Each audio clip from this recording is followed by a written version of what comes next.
جدا ہونے والے ہو عید ہے، تم ہم سے جدا ہونے والے ہو عید ہے، پیارے جانور پیارے جانور۔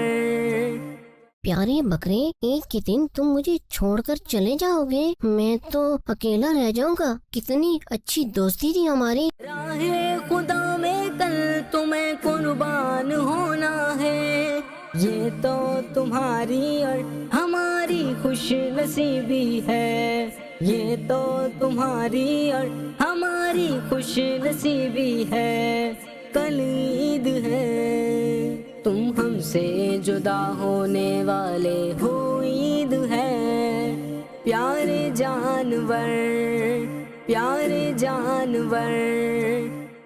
ارے پیارے بھائی، پریشان کیوں ہو؟ آپ کو تو خوش ہونا چاہیے۔ آخر یہ قربانی ہوتی کیوں ہے؟ میرا پیارا بکرا تو مجھ سے جدا ہو رہا ہے۔ یہ آپ کا بکرا اللہ پاک کی راہ میں قربان ہو رہا ہے، اور آپ کو اس کا بہت زیادہ ثواب جنت میں لے جانے کا ذریعہ بنے گا۔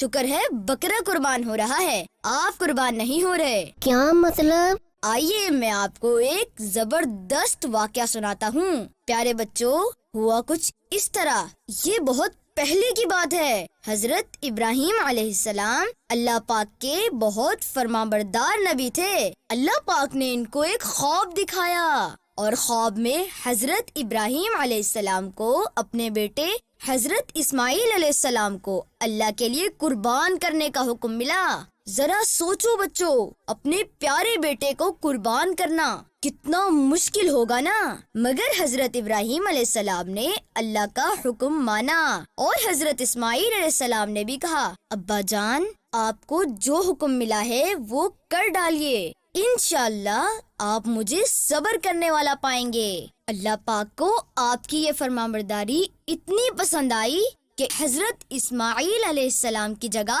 ایک دمبا بھیج دیا۔ پیارے دوستو، اللہ پاک ہمیں بھی حضرت ابراہیم علیہ السلام اور حضرت اسماعیل علیہ السلام جیسا صابر اور فرمانبردار بنا دے، آمین۔ تو بچوں، کیا یہ اللہ پاک کا ہم پر کرم نہیں ہے کہ ہم اپنا جانور قربان کرتے ہیں، ہمیں قربان نہیں ہونا پڑتا۔